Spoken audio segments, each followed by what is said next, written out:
Okay, I'd like John Morton to lead us in our pledge to the American flag. I pledge allegiance to the United States of America and to the republic for which it stands, one nation under God, indivisible, with liberty and justice for all.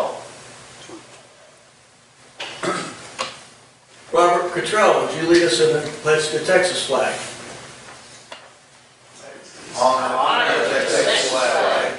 I pledge allegiance to thee, Texas, one state under God, one and indivisible. Thank you very much. Affirmation to the SAR. Yes, sir. Affirmation to the SAR. Yes, sir. Pledge. Are you going to do it for us? We, the descendants of the heroes of the American Revolution, who by their sacrifices established the United States of America, reaffirm our faith in the principles of liberty and our constitutional republic, and solemnly pledge ourselves to defend them against every foe. And Tom, I was going to ask Nick to do it. Hi, sorry. I forgot that you were slow. That's okay. Remember, I had back surgery, and that's making me a little slower than usual. We can Would settle you this all by join doing it me again. Sir? We can settle this by doing it again if you want to. No, I want to sing first stanza of America, America. led by me. Would you please join me? My country is a sweet land of liberty, of thee I sing. Land where my fathers died, land of the pilgrims' pride, from every mountainside, let freedom ring. And Mr. Reynolds is going to be talking about the pilgrims in just a few moments. Would everyone have a seat, please? All right. Hospitality chairman, do you have anybody that you'd like to introduce or recognize? Ralph? Roberts. Nobody? We have one right here in front of me. Oh, wow. With me this morning is my daughter Jenny from North Carolina. She's a member of the Mecklenburg chapter of the DAR, and her daughter is a member of the Hornets Nest chapter of the CAR. Cool.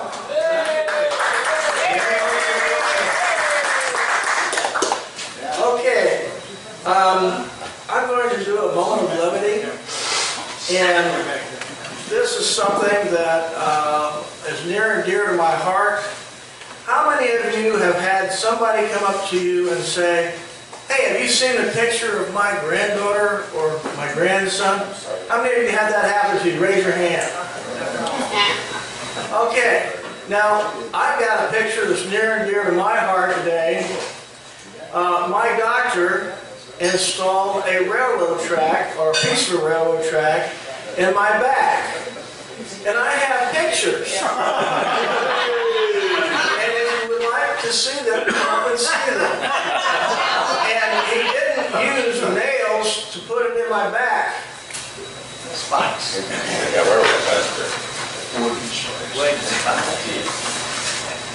He used super long screws.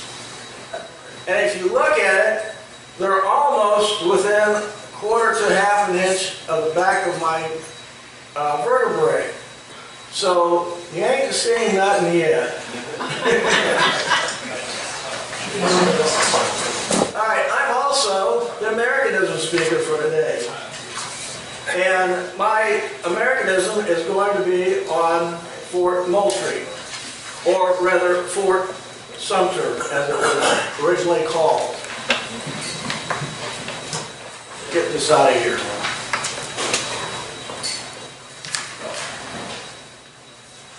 Tom really had me messed up. Okay, when the American Revolutionary War broke out in 1775, the city of Charleston and the county of South Carolina was a center of commerce in the southern part of North America. The citizens joined together with other colonists in opposing the British Parliament attempts to tax them. Militia recruitment increased, then word arrived, and in April of 1775, the battles of Lexington and Concord had happened. Throughout 1775 into 1776, militia recruits arrived in the city from colonies all around. The city's manufacturing tradesmen began to produce war materials, and defense fortifications began to take shape around the city. Fort Sullivan is a part of a series of fortifications on Sullivan's Island, South Carolina, built to protect the city of Charleston. The first fort was called Fort Sullivan, was built out of palmetto logs, which inspired the current flag of the state of South Carolina, and South Carolina had a nickname of the Palmetto State. The fort was renamed for the U.S. Patriot commander in the Battle of the Sullivan's Island, General William Moultrie. I'm dressed in the uniform of my ancestor, John Austin.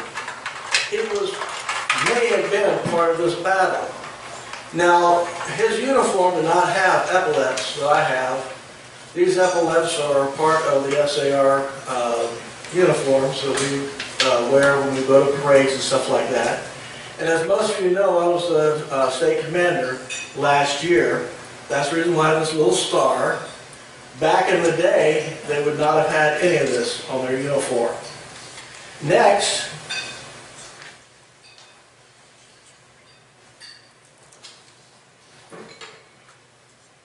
there was a flag. And the flag had Liberty written on it. Some of the flags that you have probably seen, these are called Moultrie flags, named after the commander, have Liberty written down here on the bottom. There's a big dispute as to whether it was written on the crescent or on the flag itself. I think this was not true. It was on the crescent. The reason why I say this is because artifacts found around the battlefield has Liberty written in the crescent. And Liberty would not have been written in the crescent if it had been written in the flag. So I'm a big believer that that's the original Fort Moultrie flag. During the Battle of Sullivan's Island, the flag was shot down. And William Jasper was a sergeant. Under enemy fire, he jumped down off the ramparts, grabbed the flag, brought it back up, and reattached it to some debris flying debris on the rampart, and had the flag back up. On June 28, 1776, the defense by Colonel Moultrie, he commanded the 2nd South Carolina, which I'm dressed as, and the 4th South Carolina Artillery Brigade, numbering 435 men. Around 9 o'clock that morning, a British ship fired a signal gun indicating that the battle began. Less than an hour later, 9 warships had sailed in and started pounding the fort with cannonballs. One of the most interesting facts about palmetto logs is they are not like trees. They don't shatter. The palmetto logs from the fort did not crack and splinter. Rather, they absorbed the shot. And it's been reported that some of the shot even bounced off and hit enemy warships, which I cannot believe because I've actually seen demonstrations of how rocks thrown at the palmetto when I was a kid bounce back a lot further than you throw them. The British eventually captured Fort Sullivan as part of the siege of Charleston in the spring of 1780 and renamed the fort Fort Arbuthnot. Nevertheless, the colonists won the war and British troops departed in 1782, at which time the flag was presented to Charleston by General Nathan Greene, commander of the Southern Regulars. I have Fort Moultrie coins that I want to pass out to everyone in attendance here today.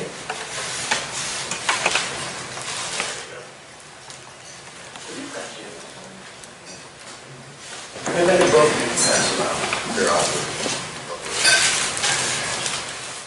Now what I'm doing here is trying to get something started here in the Dallas SAR. We have coins for each of the 13 colonies. And I have printed out, for your convenience, a little statement that all you have to do is read for all of the 13 colonies. And I have a sign-up sheet right there in the middle table. Tom Whitelock already has Delaware. And I would like volunteers to pick a day and get their sign-up sheet, get their the sheet to read. It's very short, it's a page and a half. Most of them are just a page. Please volunteer and grab one and make this something that we can be proud of here and do all 13 colonies. I have coins for you and the printout, so you don't have to bring anything but your coins and your printout. And Tom's going to have the flags each time. Is there one? Is there any questions about what I'd like you to do? No questions. So everybody's going to volunteer, right? Yes, sir. I'll take next month. Sounds good. We need one more for next month as well, for July. It will be Delaware, Pennsylvania, and New Jersey for next month. Yeah, I'll take the PA. The That's PA? my ancestor. That's where your ancestor comes from. Anybody has an ancestor from New Jersey? No one. Well, somebody. I think I had New Jersey. You do? I think. Okay, that's next month then. Okay. No, I won't be here on this conference. Mark Congress. Okay. Marshall has New York. Pardon? You volunteered Yeah, for New York. I'm sorry. Start with an N. You're, start with an N. Okay. That could have been Nebraska. Or North Carolina. Yeah. All right. Okay, well, we need one more for next month. Please don't hesitate to volunteer. It's real easy to do. It's all printed out. All you do is read it. And now I'm going to call on Tom Van Fossen to come up here and introduce our guest speaker.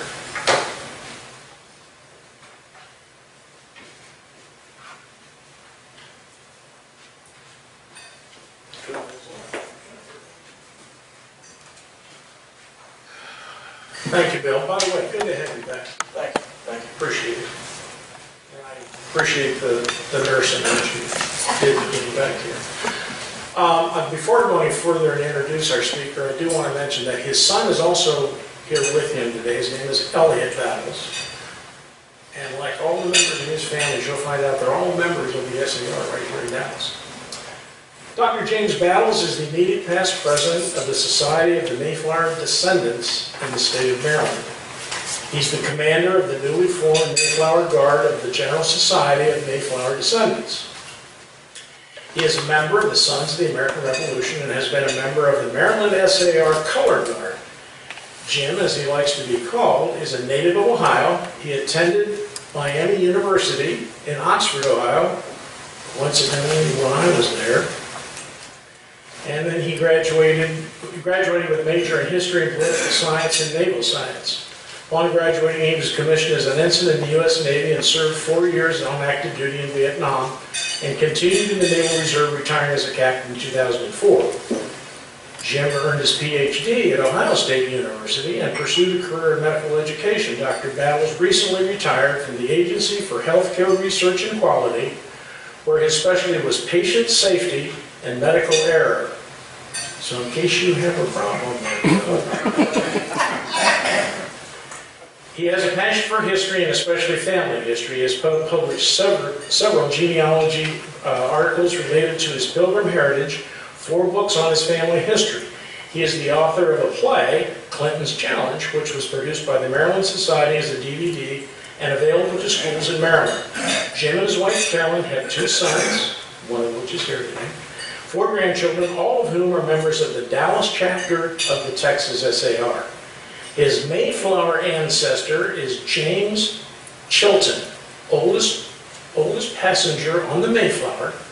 His Revolutionary Patriot ancestor is Edward Battles, a private in the Massachusetts militia, and has 5 other supplemental lines. It's my pleasure to introduce James Battles.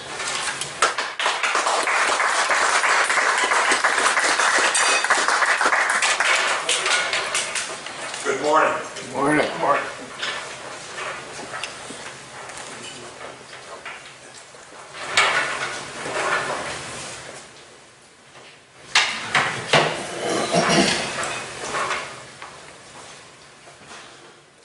Well, today I'm going to talk about Rembrandt's Die Nickwatch, or Night Watch as it's commonly called, and the arms and armor of the pilgrims. So I am armed as the pilgrims would have been when they arrived on our shores in 1620. Now, I have a bit of a confession to make. I have, in addition to my pilgrim ancestors, I have some Dutch heritage. My 9th great-grandfather was the Reverend Dominee Edvardus Bogardus, the first permanent minister of the Dutch Reformed Church in New Amsterdam. He was there from 1633 to 1647. He graduated from Leiden University and was ordained prior to sailing to New Amsterdam in 1633. The Dutch had a habit, when you got your master's degree in divinity, they would Latinize their name. He was Evert Bogard and then became Edvardus Bogardus. And I remember that hearing from my mother and then trying to figure out. But it is my Dutch heritage and my Mayflower passenger who lived in Leiden that has interested me in the Dutch influences on the Pilgrims and early colonial America. So that's my well, I think most of you are probably familiar with this painting. It's one of the most famous works of the Dutch Golden Age of painting, and that's Rembrandt's Die Nickwatch. But the big question you probably have is, what the heck does this painting have to do with the Pilgrims and, more important for this group, its influence on American militia? Well, one of the things that the Dutch took a lot of pride in their militia companies, and they commissioned paintings of their local militia.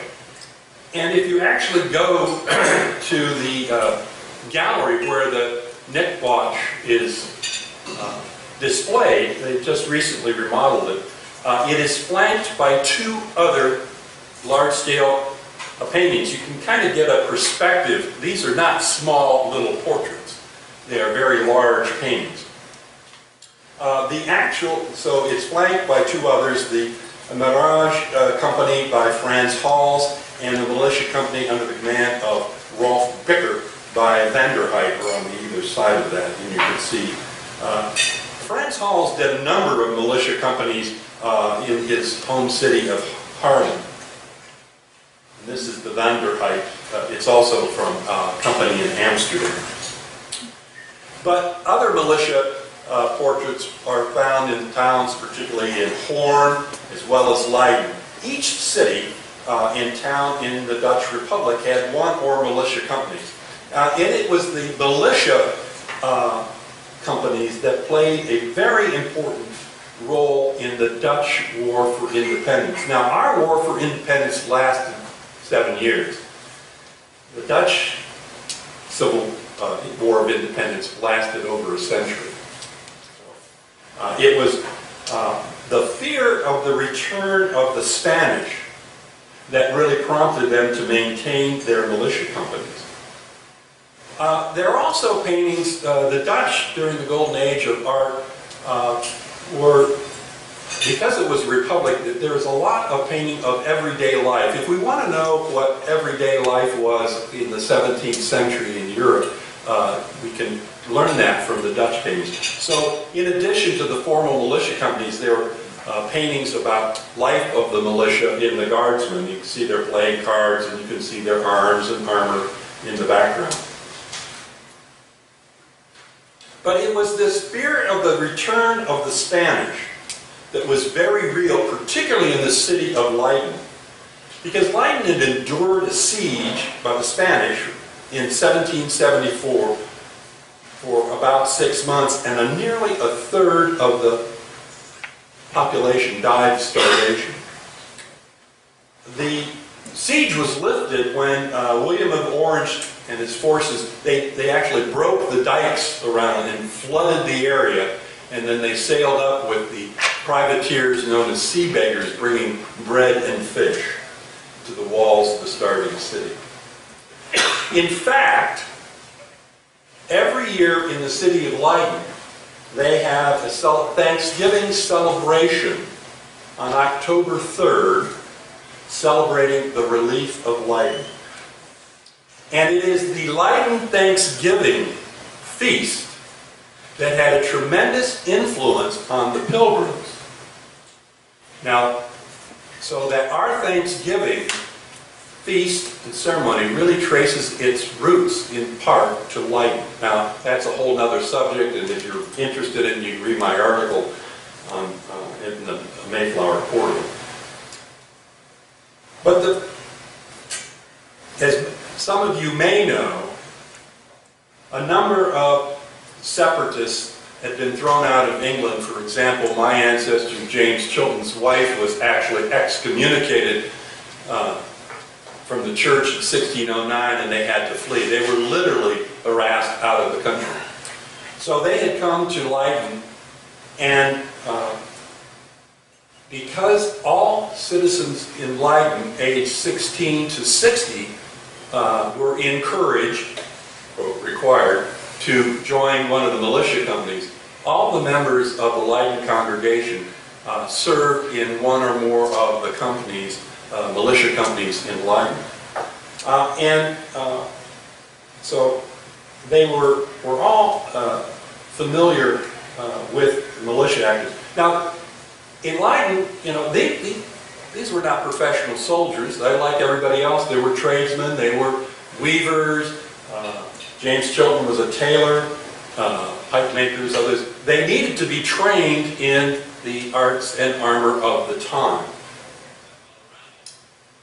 Well, the captain general of the Dutch forces was Prince Maurice of Nassau.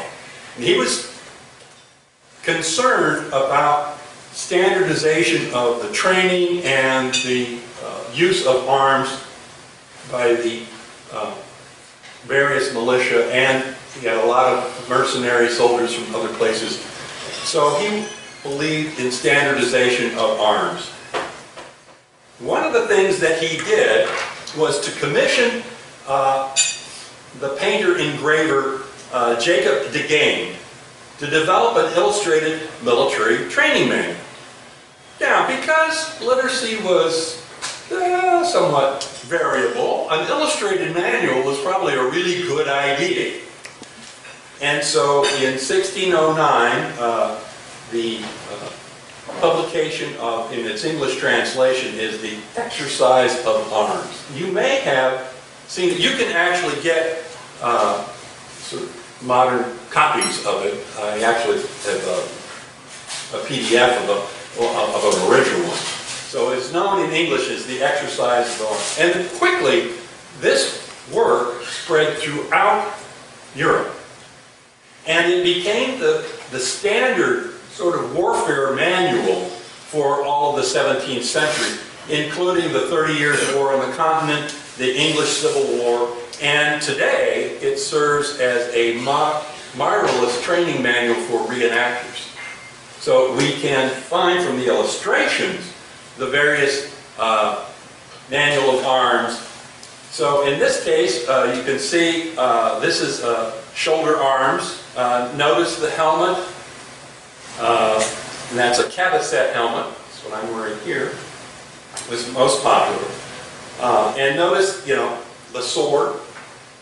And everyone carried a musket or a pike. Now the ammunition that was carried in the bandolier strap, and they had little wooden bottles that carried just enough for one shot.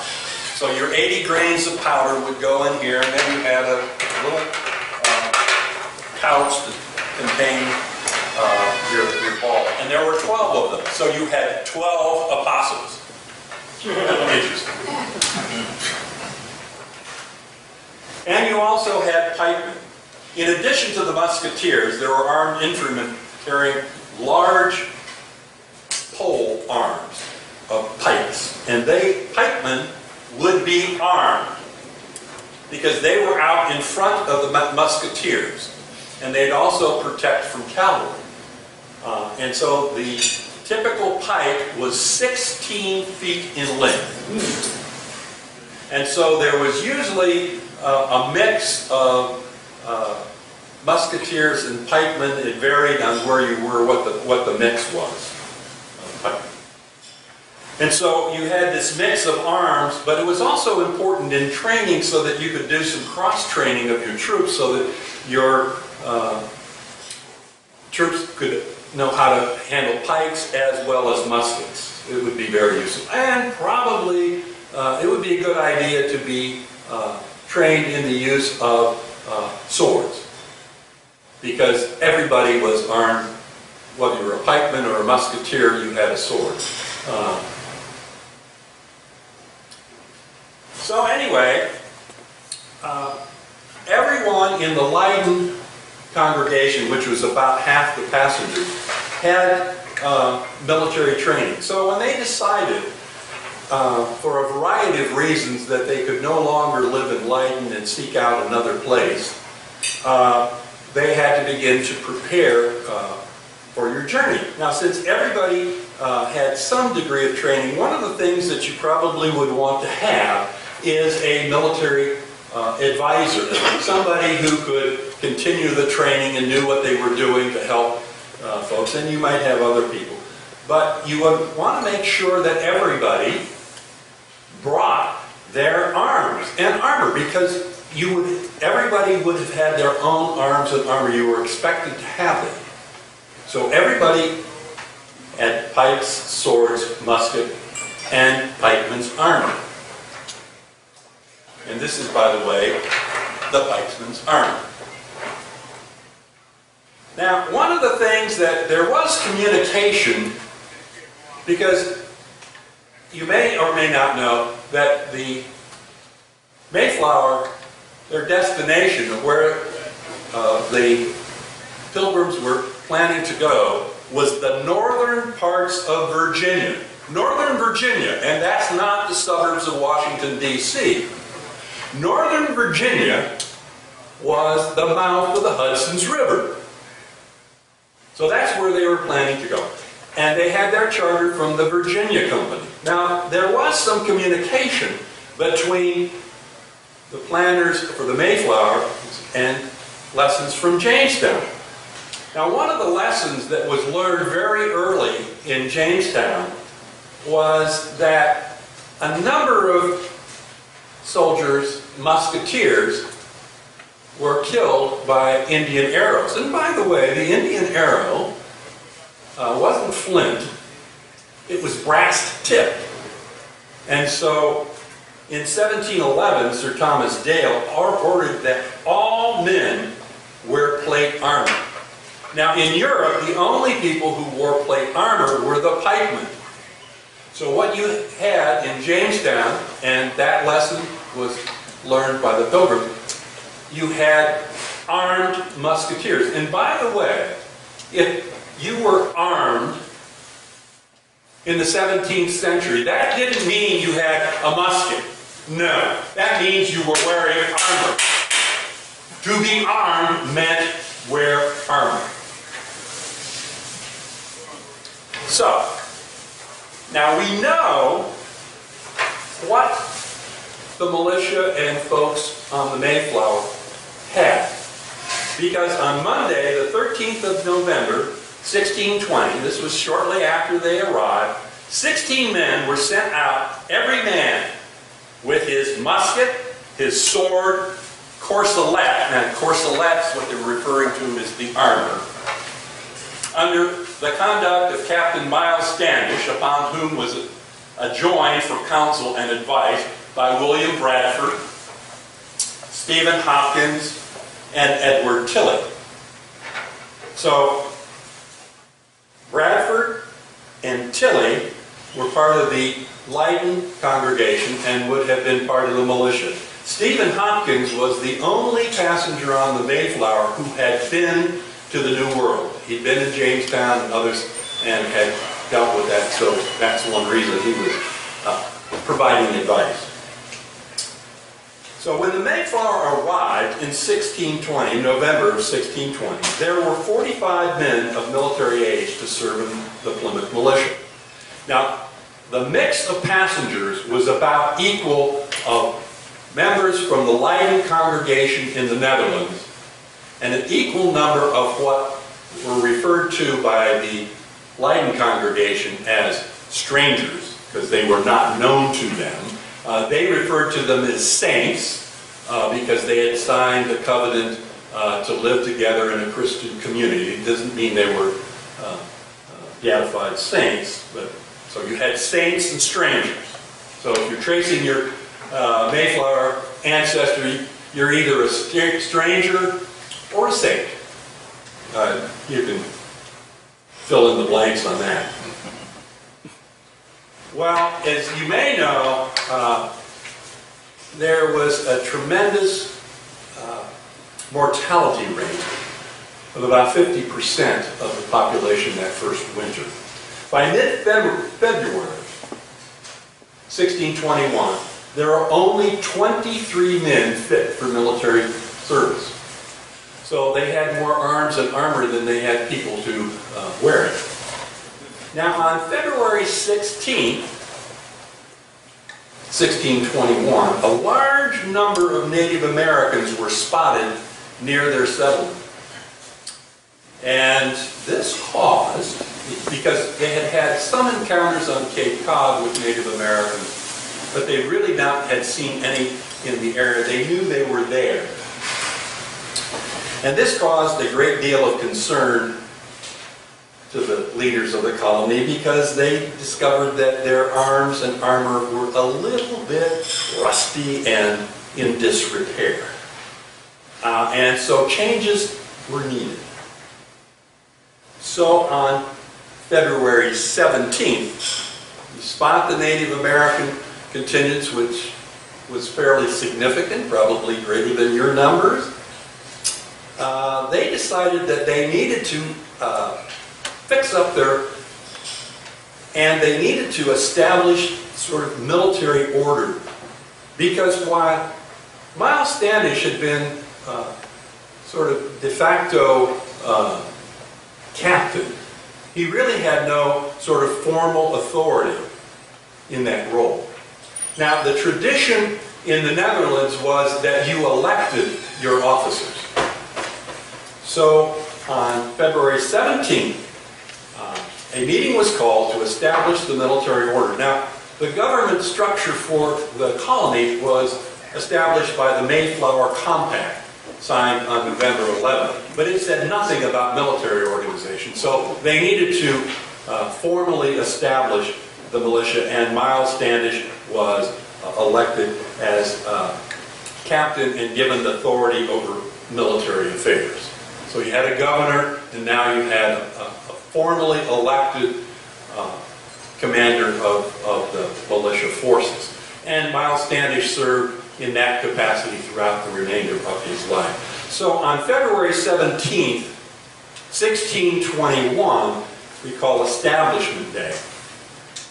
Now, for those of you who study some military history, what's the real birth date of the National Guard? Now, the Army historians have declared that the establishment of the National Guard occurred on December 13th, 1636, with the passage of the Militia Act by the Massachusetts Bay Colony. However, if you're a Mayflower descendant, you go, no. It really was February 17th, 1621. Now, Plymouth Colony did not pass a Militia Act until 1643. Why did they delay so long? Because they already had that established on February 17th, 1621. So, I disagree with official Army history.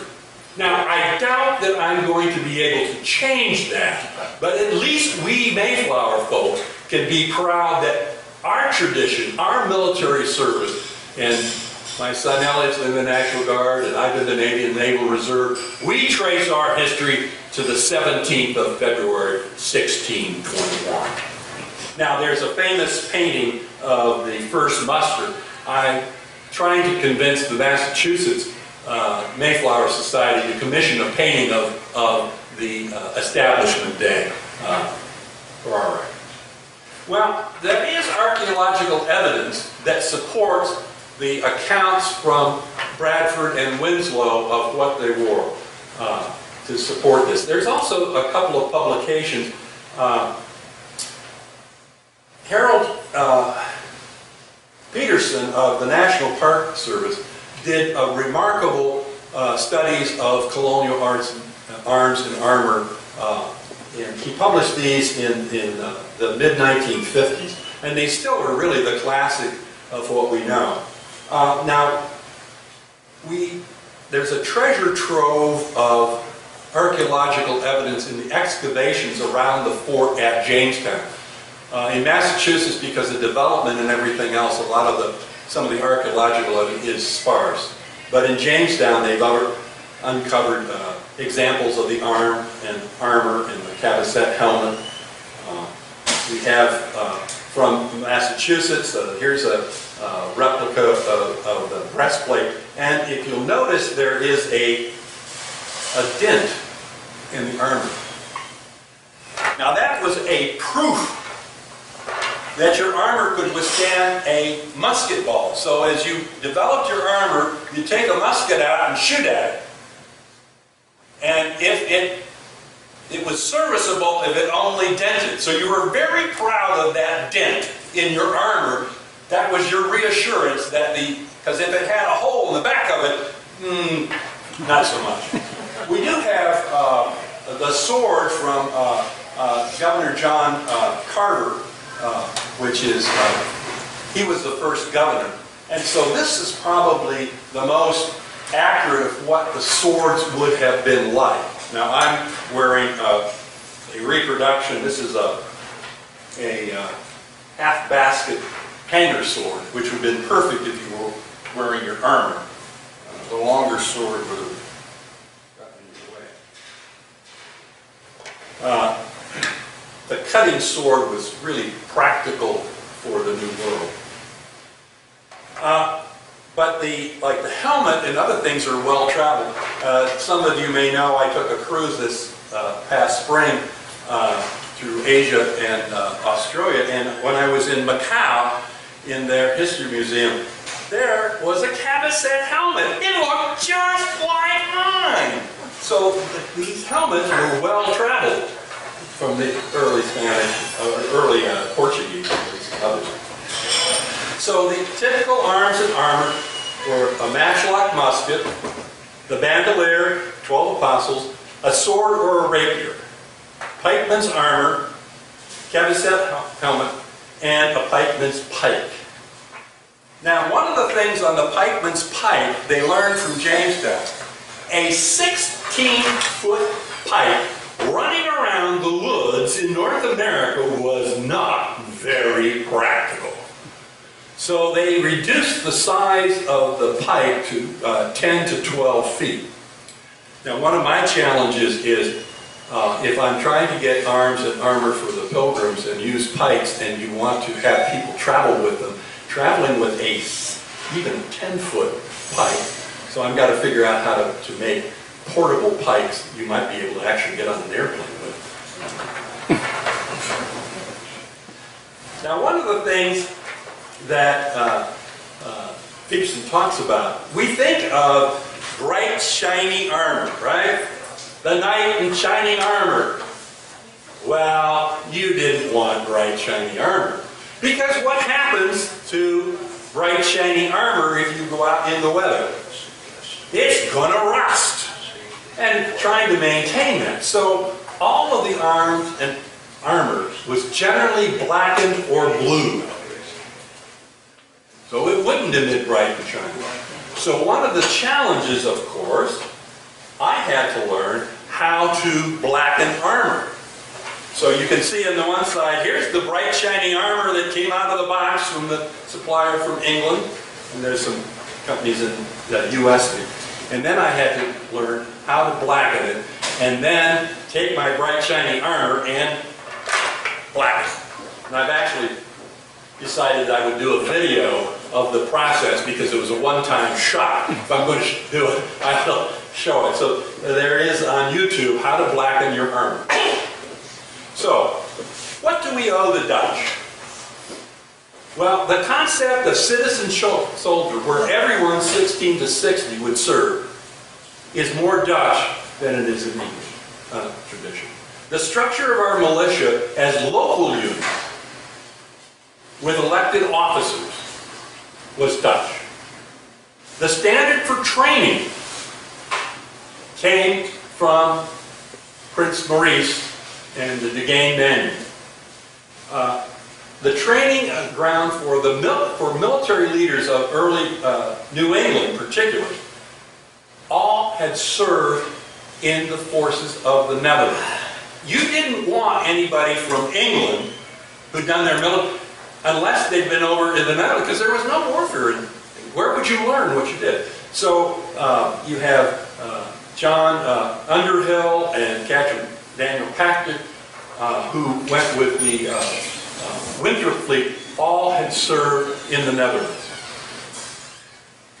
And even John Smith had spent some time in the Netherlands. So if you wanted anybody with military expertise, they may be of English origin, but you wanted to make sure they had spent time in the Netherlands.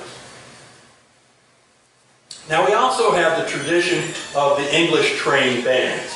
So there is some, you read some of the history, both Army history and other things, people talk about the trained bands in England because there was a law passed in 1572, just before they had militia in the county. And it was based on a county system, and it was sort of the government down, often related to the sheriff or others.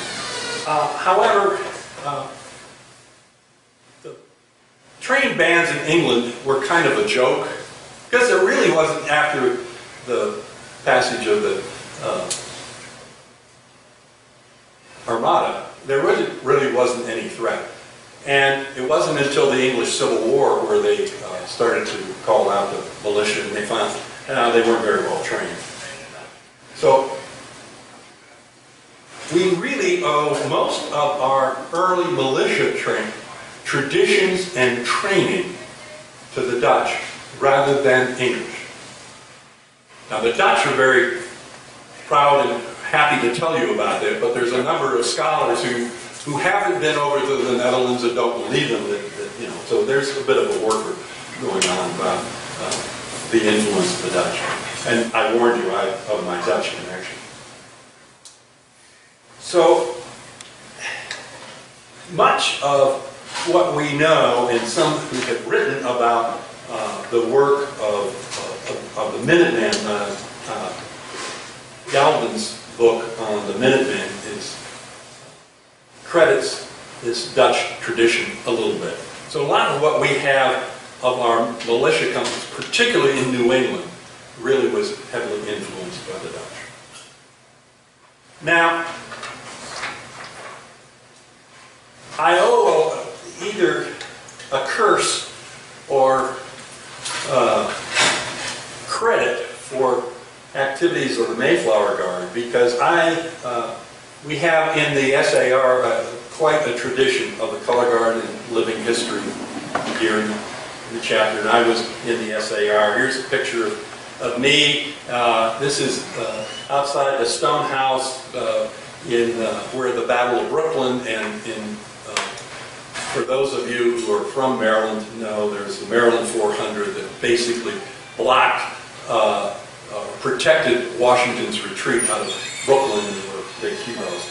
And we would do events, grave markings, other kinds of stuff, and this is one where I'm marching by. In the front is the old guard fife and drum corps. It's really kind of cool to march behind the fife and drum corps of the U.S. Army. It's really kind of fun. So, in part, that was my experience. So, the challenge we had within, or at least I thought, within the Mayflower Society, we didn't have a color guard. So we would have events, our National Congress and our boards of assistants. We'd get somebody from the local SAR, maybe a Civil War reenactment group to do the colors. Well, I made the mistake when the Governor General at the time was visiting Maryland, and we were out to dinner in Reynolds Tavern, which is a colonial tavern in Annapolis, and I said to Lee Filson, you know, we really ought to have a color guard that represents the arms and armor of the Pilgrims. And she goes, Jim, that's a great idea. Why don't you organize it? So, I am now the national commander of the and as of September when we created, I'm an N of 1, but I think I've got us up to about an N of 10 for our next meeting. Now the other thing that we face as pilgrims is a huge image problem. What we typically see in the art that came out of the mid-19th century and early 20th century is kind of represented in this sort of cartoon. Black hats, big buckles, and blunderbusses. So as one pilgrim historian says in our images, no buckles, no black, no blunderbusses. So we need to start dressing as the pilgrims did in colors, no black, etc. So here's one of my first recruits in his armor. So we were created just in September of this past year as a living history unit. So I've been spending the time recruiting other people to become members of the Mayflower Guard. So one of the things is clothing. What we do now is typical clothing was a shirt, a doublet, breeches, also called the Nishi stockings, latchet shoes, and usually a broad-brimmed or a flat hat. Flat hat is that was commonly used, and then of course a broad-brimmed hat for everyday use. The arms, the typical was the cavesset helmet, the matchlock musket, the bandolier, pikeman's armor. Now the challenge is, where do you get all that stuff today? Particularly, get the matchlock muskets, what kind of sword. In most cases, well, we know, like Miles Standish, we have his rapier, but it's from 1630. Probably most everybody would have been armed with a cutting sword. In North America, cutting through the woods, you would have used your sword kind of like a machete. So you want a good cutting sword. So that's the clothing. And of course the armor is the matchlock musket, bandolier, 12 apostles, sword or rapier with a belt or baldic. Now, I found a nice frog that goes with the armor strap, which is really pretty easy to wear all the baldic. And the cavesset helmet.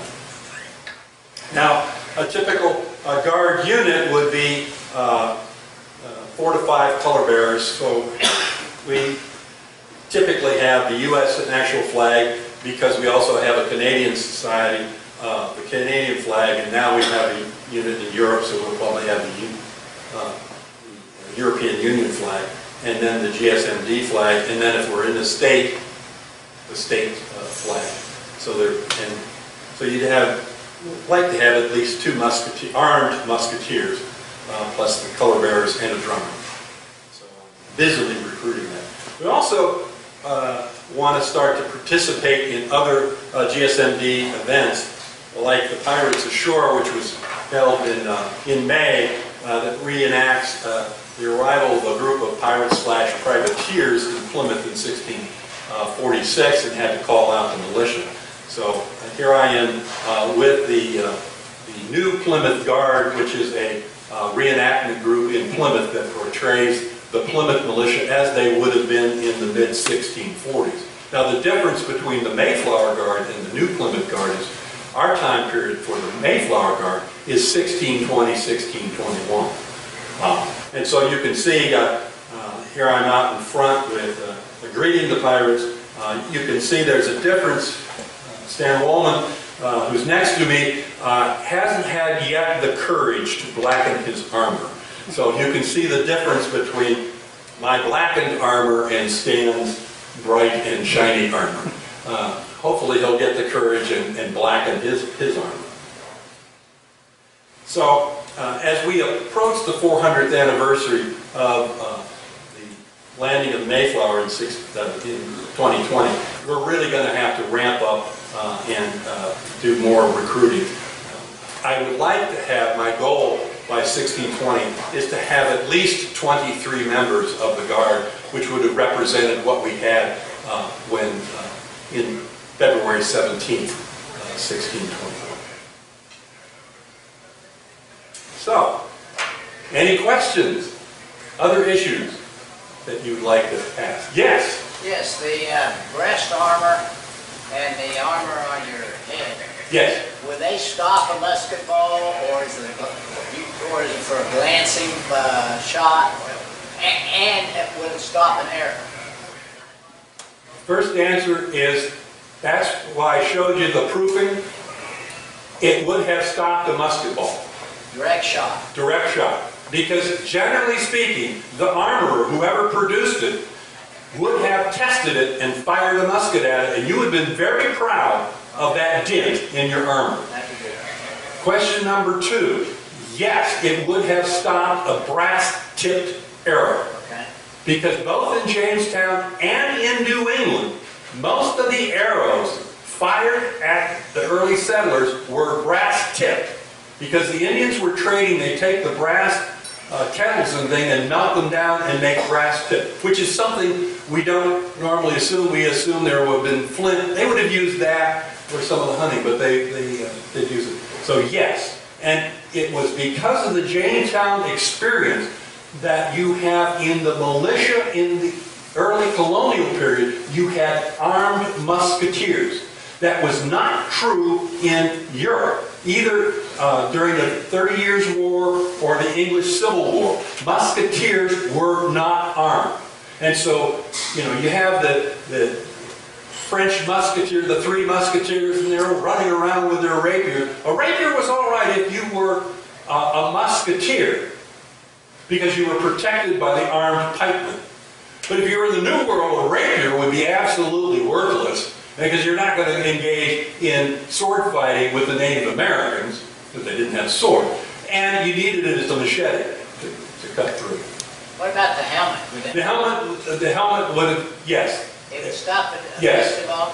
Yeah, and it's like, well, it's like the armed helmets we wear today, very much so, so that the armed helmet has a long tradition, still used, generally speaking. That's why it's a bit conical, because if it hit up here, you'd be okay. So they often continued to wear helmets long after they gave up the breastplate. Now, one thing to notice, and if I walk around a little bit, I make a little bit of noise. Are you likely to sneak up on a Native American wearing your arms and armor? Not likely. You mostly used your musket and other things to scare them. And that worked pretty well. Although Native Americans, if they got a hold of armor, would use it. Yes?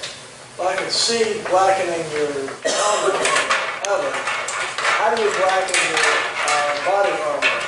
Where would you do that at? Because your oven's not big enough. Oh, I chose for a variety. There's two kinds of techniques. One is kind of put linseed oil and take a torch to the back of the armor. Okay. And the other is to use the chemical bluing, like you do for rifle barrels.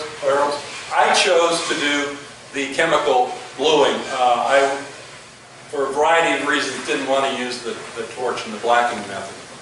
They would have used both chemical or the oil and yes. Yeah.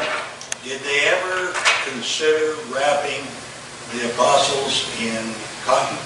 You know, I don't know. Seems like if they didn't want to keep the noise down, that would muffle it. Now, one of the things that did happen, beginning in the 1640s, 1630s, they began to replace the body armor with buff coats or a heavy leather coat. And so by the time of King Philip's War in the 1670s, almost nobody was wearing plate armor. But they did throughout till the 1640s. But yeah, it would have. And some expeditions they may or may not have taken their armor. Now, one of the things we do know when they had their first encounter with the Native Americans, a couple of things were quite obvious. One, they had taken their armor off and they were camping, having their breakfast. And one of the problems was get your armor on, and oh, by the way, your fire had to be re-stoked so you could light your match. Now, there were some flintlock muskets. We know that Miles Standish had a flintlock called a snap-ace. And he was able to get off a couple of shots where everybody else was lighting their match. So, in North America, the adoption of flintlock weapons occurred more rapidly than it did in Europe. But they were expensive. Now we know that there is a wheel-lock musket that is attributed to John Alden that's in the NRA museum. Now, what little I know of is if that weapon came over on the Mayflower, it wouldn't have belonged to John Alden, the Cooper. He was a crew member. It is more likely and highly probable, if it came over on the Mayflower, it belonged to William Mullen, who was a stranger, fairly wealthy. He was an investor. Now he came over with two of his wife and two of his children, Priscilla Mullen and Jacob. The entire Mullen family died in that first winter except for Priscilla. So my contention is if that wheel-lock weapon came over on the Mayflower, it really should be Priscilla's weapon, not John's. Yes? How much does the armor weigh about? You know, I haven't really weighed it. It's probably 20-some pounds. Okay. 20. You feel it.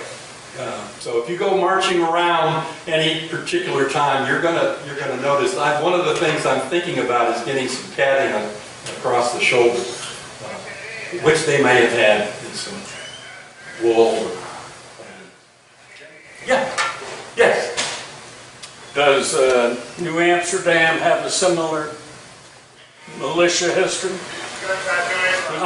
Yes, in part. The difference in New Amsterdam was that New Amsterdam was a company town. It was owned and operated by the Dutch West Indies Company, and they hired Dutch Marines that were employees of the Dutch West India Company. So they did not have the same sort of militia experience that their neighbors back home in Amsterdam would have had. So we have mostly they were Dutch Marines hired by the Dutch West Indies Company. And in Jamestown, the first militia were actually hired militia. And it was only later that they began to recruit everybody as part of the militia. But from the get-go in New England, everybody who arrived, if you were a male, you were part of the militia. Well, thank you very much.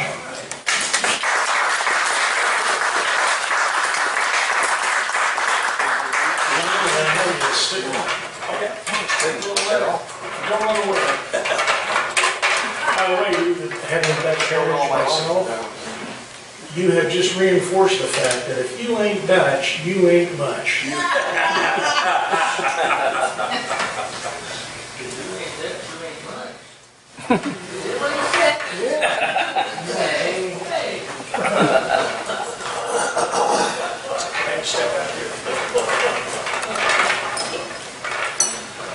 Again, we'd like to thank you for the time and preparation you put in. I know you've done it before, but quite enlightening. So much I didn't know.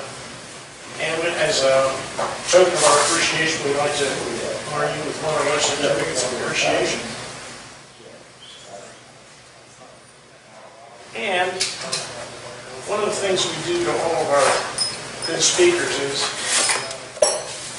we give you a copy of the Liberty Bell. Oh, wow. Not against the minister. Not against. Yeah. There, right there. There we go.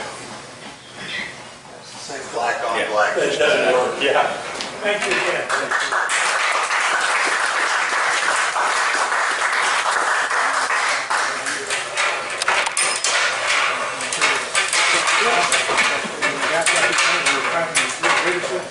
Flash drive?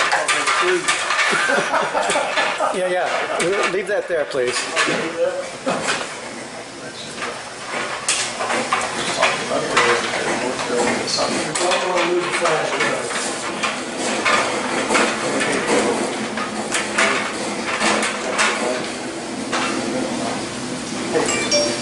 Well, we want to thank you for a wonderful presentation. I learned a lot about the armory of that time period. Next on our agenda, if I can turn my page here.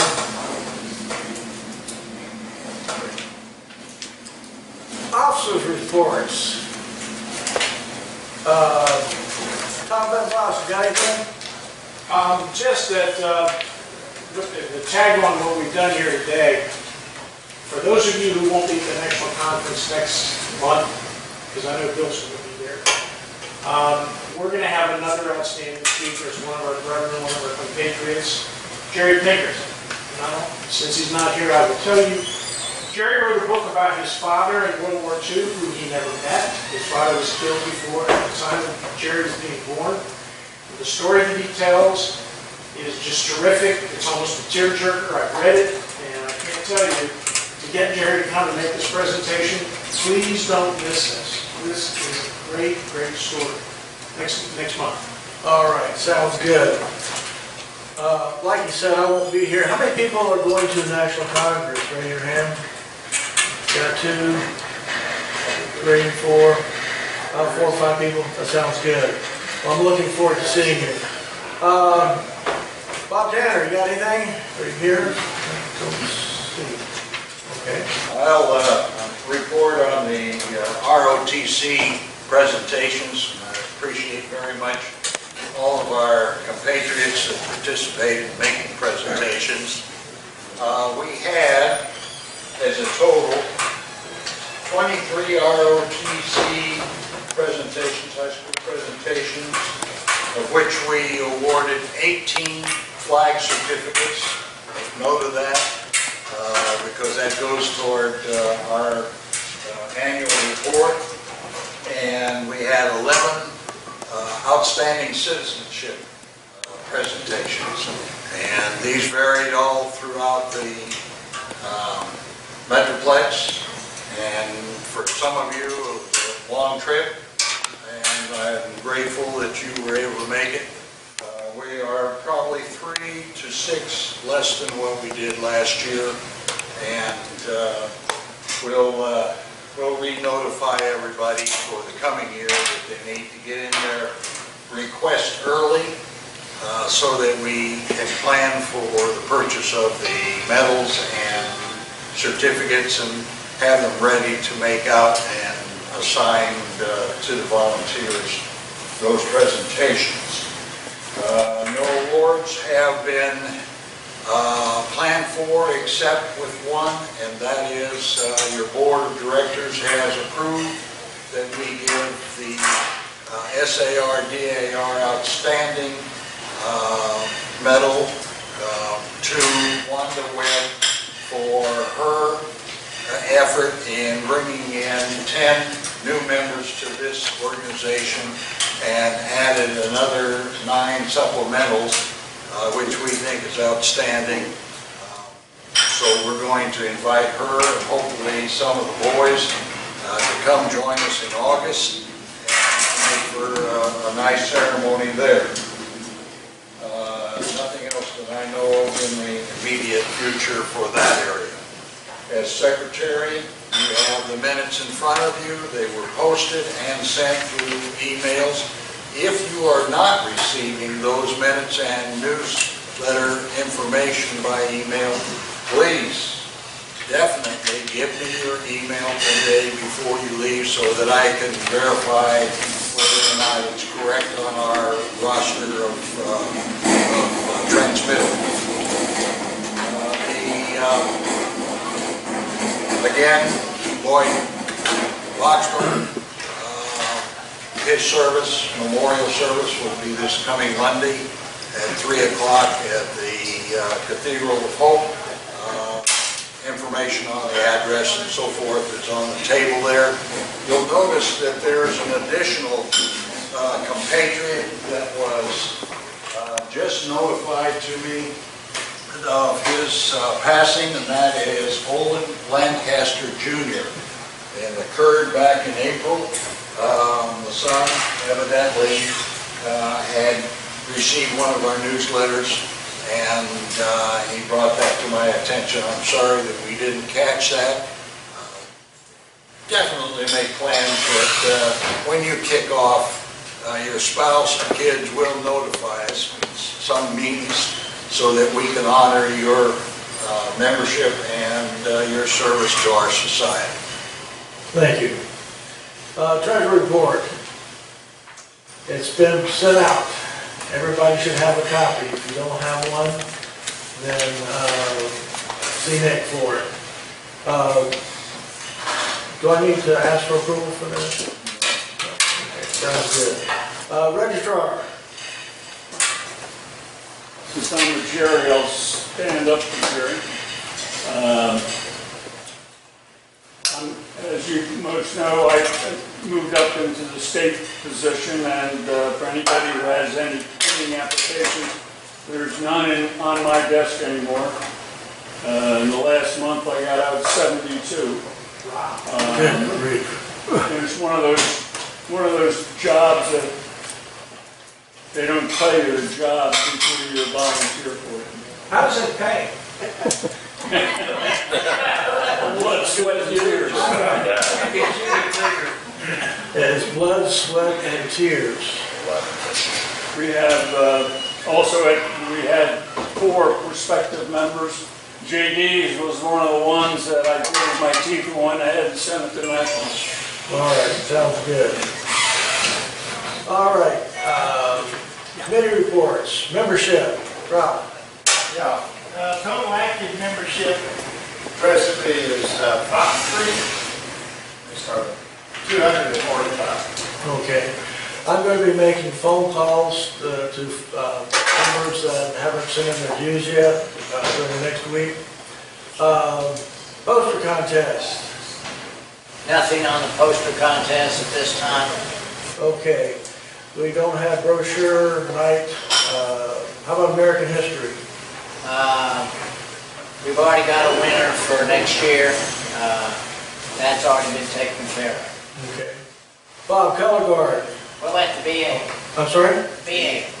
VA, okay. Yeah, I want to recognize John Slonaker. He brought some coffee to go to the VA. Every meeting, Tom Whitelock gets magazines, puzzles, shaving gear, toothpaste, all of the above. And I wish we could get more participation from the other members. Thank you very much. I can tell you where we get those. There are 2 darkened alleys behind the VA, and you can hit up some of the aides down there that are swiping most of it away from the beds. I want to thank Joseph for the videos. They have been just absolutely wonderful. Mr. President, I'd suggest that we see one of those videos as part of the program one of these months. Well, Tom, you've got a slot there. Hey, thank you, Tom, number 1. Let's put it this way. Like Jim, when you volunteer and they say, well, do that, you're all full of it. All right. As a historian, do you have anything you want to add? Nothing for the chapter, but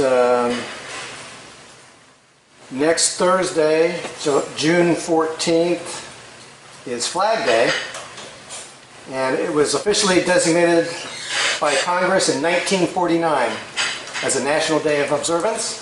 So next Thursday, you can fly the American flag. Or celebrate my birthday. Hey! My sister and I both are very, very fortunate. The American flag is flown for both our birthdays.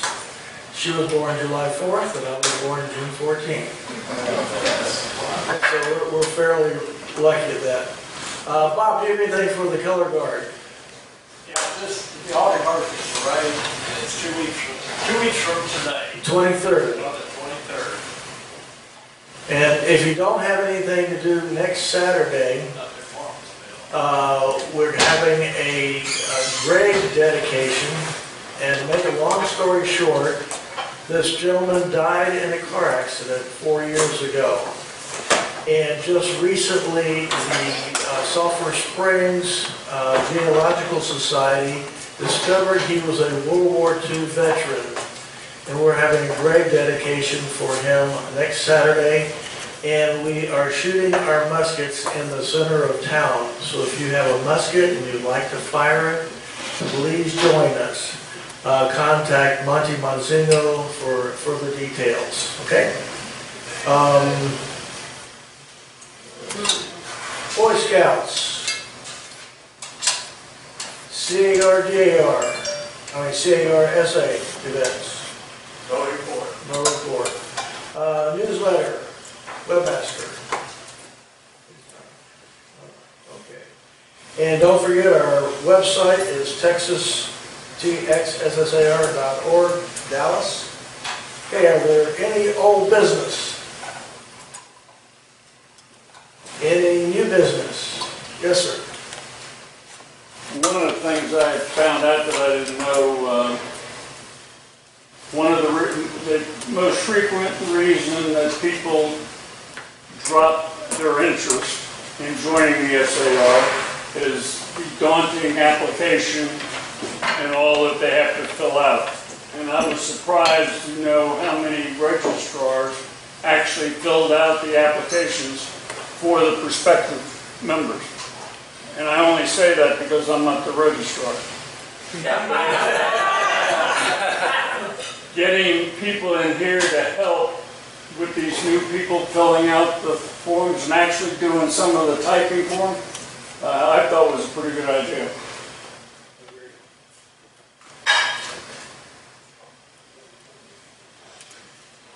Any other new business? Well, I've got a matchbox that has been burned, so I'm glad it didn't go off. All right, door prizes.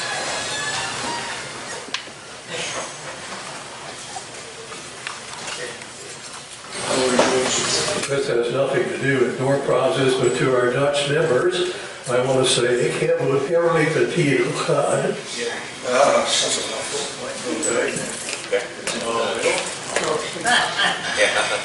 Are you Dutch?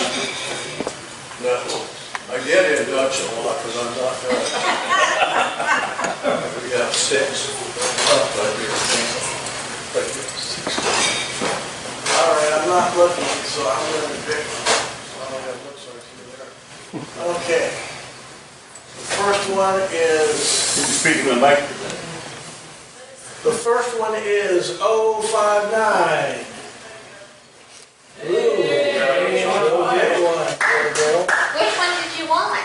Huh? Ben Franklin.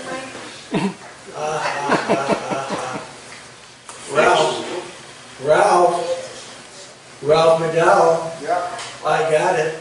I know that. You prearranged that. Fixes in. All right, I'm picking another one.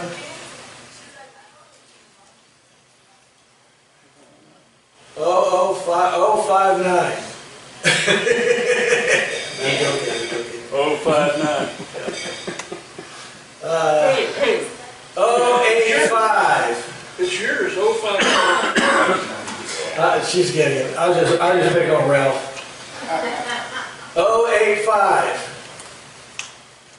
085. No one? Somebody leaves. Well, we got 3 or 4 here. Let's see. 084.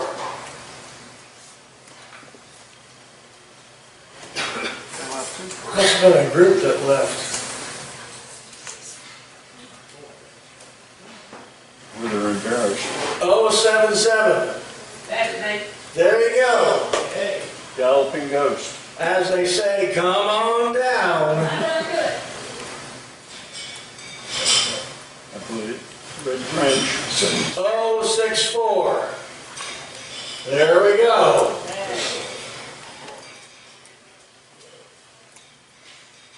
How many more we got? Right behind me. 3 more? Okay.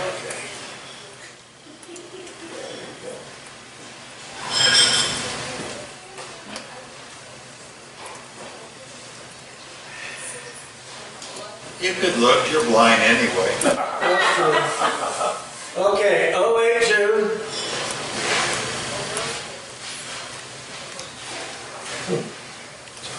Oh, 63. Oh, damn it. There we go. What here? 078. Bingo. Bingo. B-I-N-G-O. B-I. 086. 086. Well, okay.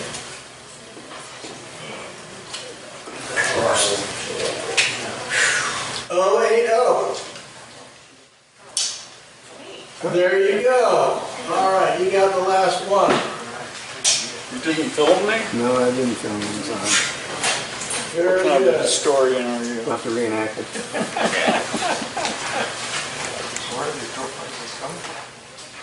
Would you all please stand for a benediction? A month from now, I don't think I will leave.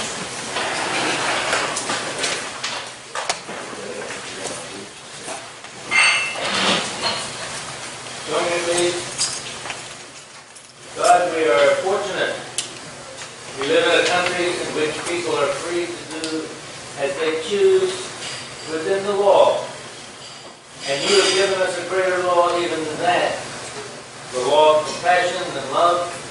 We practice it, we endorse it, and we go forth to give it to others. In the name of the Christ. Amen. Amen. Amen. Until we meet again, let us remember our obligations